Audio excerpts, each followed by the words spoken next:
ఏం మారదే? స్థితి మారదు. స్థుతి చెయ్యాలి. అందుకే పాటలోకి అరగంట అయితే, మరి వాక్యము అరగంట అయితే, స్థుతికి అరగంట, ప్రార్థనలు అరగంట. మరి 2 గంటలో మన కార్యాలు స్టడీ అయిపోయింది. అంటే పిల్లరా ఏం చేయాలి? స్థుతి చెయ్యాలి. స్థుతి చేయడం వల్ల శోభాకరము, స్థుతి చేయడం వల్ల స్థితి మారదు. అయితే దేవుని గణపరచడము ఎలా అంటే, మహోన్నతుని నామాన్ని కీర్తించడం మంచిదన్నాడు. దేనితోని? తంబూర సితార నాదాలతోనగా దేవుని గణపరచాలి. ఆయనకు ரொம்ப ఇష్టం. ఉదయం మందు లేచి నీ కృప, ప్రతి రాత్రి నీ శ్వాస సత్యమును అనుసరించడం, ఎక్కువ జనం లేచి ప్రార్థన చేసుకోవడం, ఆ అయ్యేసరికి ప్రార్థనలు ఏకోపించడం. దేవుడి రోజును స్తుతించడం వల్ల దేవుడట ప్రతి విషయంలో కూడా మహిమ పొందువాడై ఉన్నాడు. కాబట్టి ఆయన అద్భుత కార్యములు, సూచి క్రియలు, మహాత్య కార్యాలు చేస్తారు. మరి ఆయన ఎలా కనపరచాలి అంటే, ఎక్కువ జనమును లేచి ప్రార్థించాలి. రాత్రి అనగా అయ్యేసరికి మనము ప్రార్థించాలి. ప్రార్థన ముందు ప్రార్థన చేసుకున్నాకే పని చేసుకోవాలి. దేవుని స్తోత్రం. హల్లెలూయా. పదులతో గంభీర ధ్వనిగల సితారలతో ప్రసారించుట మంచిది. ఆయనకి రంగు కొట్టడం ఇష్టం, కంజీలు అయితే ఇష్టం. మరి ఆయనకి అన్ని ఇష్టమే. మరి అట్లా దేవుని గర్పరచాలి. అందుకే రాస్తా అంటాడు, ఎందుకన్నా యెహోవా నీ కార్యముల చేత నీవు నన్ను సంతోషపరుస్తున్నావు. హల్లెలూయా. నిన్ను మందిరంలోని సంతోషపరచాలంటే గంభీర ధ్వనిగలతో పాట. పాట అంటే మనం ఒక్కొక్కరు పాడితే రాగాలు వస్తాయా? రావు. ఒక 10 మందన్నా ఉండాలి. అంతమంది కలిపి ఒకే స్వరం ఎత్తి అలాంటి పాట పాడినా రొంపుగా ఉంటుంది స్వరం. అలాగే ఇక్కడ అంటున్నాడు, ఆయన సంతోషపరచడమే మనం చేసినానికి స్తుతి, ఆయన గణపరచడం. మరి దేవుడు గణపరచడం వల్ల మన పేట వాక్యం సెలవిస్తూ ఉంది. వాక్యం సెలవిస్తూ ఉంది. దేవుడు గణపరచడం వల్ల ఆయనకి ఏంటంటే భూమి దాన్ని సంపూర్ణించను. నువ్వు ఎప్పుడైతే ఆయన శుద్ధిస్తున్నావో నీ స్థితి మారిపోతాయి. ఎప్పుడైతే ఆయన్ని గణపరుస్తున్నావో భూమి మీద సంపద అంతా మీదే అవుతాడు. ఎందుకంటే ఆయన గణపరచదగిన వారు 23వ అధ్యాయం 5వ వచనంలో, యెహోవా నా కాపరి, నాకు ఏమీ కలదు, పచ్చగల చోట నన్ను పడక చెయ్యను, శాంతికరణ జనుల ఎదురను నడిపించేవారు. మరి ఇక్కడ ఏమంటున్నాడు? యెహోవా నా కాపరి, నేనే పండుకున్నా, లేచిన, నడిచిన, ప్రయాణిస్తున్నా, భోంచేస్తున్నా, యెహోవా నాకు కాపరి. ఆ కాపరి నాకు నిరంతరమును కూడా ఆయన పరిచయంలో కానీ పనుల్లో కానీ మనం ఏ స్థితిలో ఉన్నా ఆయన కాపరగా ఉన్నాడు. చూసారా, గొర్రెలు చెదరకుండా పసిపిలోకి నడిపించాలంటే కాపర కావాలి. కాపరు ఉంటే గొర్రెలకు చెదురుదానికి అవకాశం ఉండదు. గొర్రెలు లేని, కాపుదా లేని ఆ యొక్క గొర్రెలకు అంట ప్రియులారా, అవి వాళ్ళ చెట్ల మీద, ఏ చెట్ల మీద తింటా ఉంటా, వాళ్ళు తింటా, వీళ్ళు తింటారు.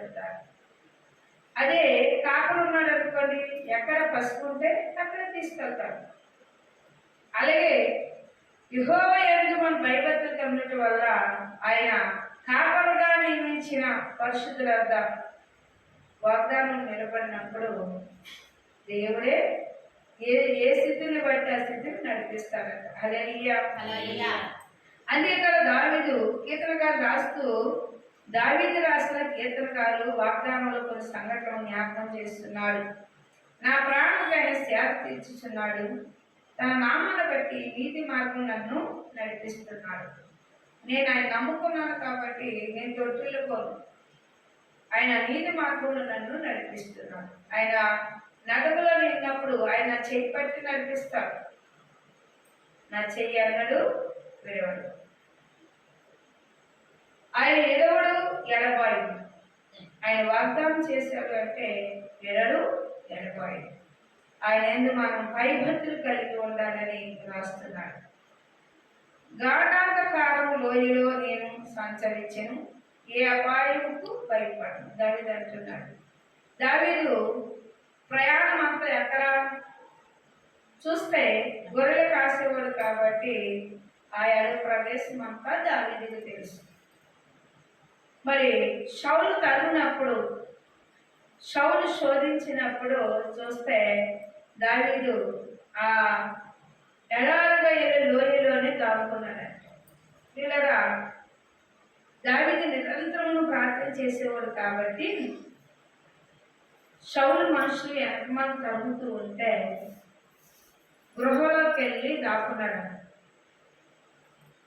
గృహలో దాక్కున్నప్పుడు దేవుడట సాలిపురుగును పంపాడు. గృహదారం ఎదురు మొత్తం కూడా సాలిపురుగు అల్లేసిన. వీళ్ళు వెళ్ళి చూస్తే ఆ గృహలా కనబడలేదంట. ఇదే ఎవరు మనుషులు లేనట్లుగా కనిపించిందంట.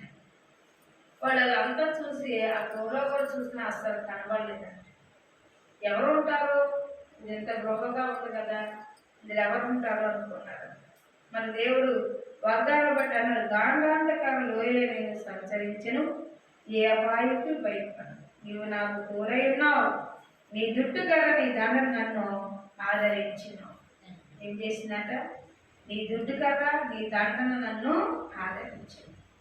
ప్రభా, నీ పక్షముగా నేనున్నప్పుడు నాకు తోడుగా ఉన్నావు, నడిపించేవాడై ఉన్నావు, ఆదరించేవాడు ఉన్నావు, సత్యమార్గం నడిపించేవాడై ఉన్నావు. దావీదు అది ఏ అపాయానికి కూడా నేను భయపడలేదు అన్నాడు. ఎందుకంటే నా దేవుడు తోడుగా ఉన్నాడు. ఏం చేస్తే? ప్రార్థన చేస్తే. ఎక్కువ జాము వేసి ప్రార్థన చేయాలి. ఎక్కువ జాము ప్రార్థన అంట బలమైందంట. చాలా మంది నిద్రపోతుంది లేదు.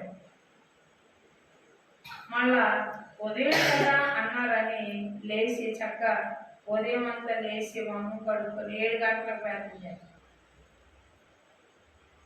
7 గంటలకు అందరూ పనులు ముగించుకుంటారు. చాలా మంది అయితే జాబులు చేసేవారు కానీ వీళ్ళందరూ ఆ టైం టు టైం వెళ్ళవలసిన వారు లేచి టంటక పనులు చేసుకుంటారు.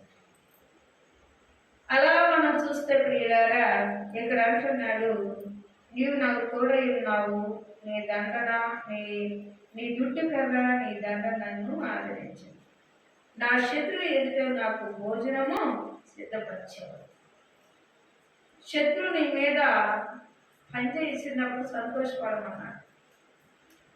శత్రువు ఎప్పుడైతే నీ మీద పనిచేస్తున్నాడో శత్రువు గురించి నువ్వు ప్రార్థన చేసుకోమన్నాడు, అప్పచెప్పమన్నాడు.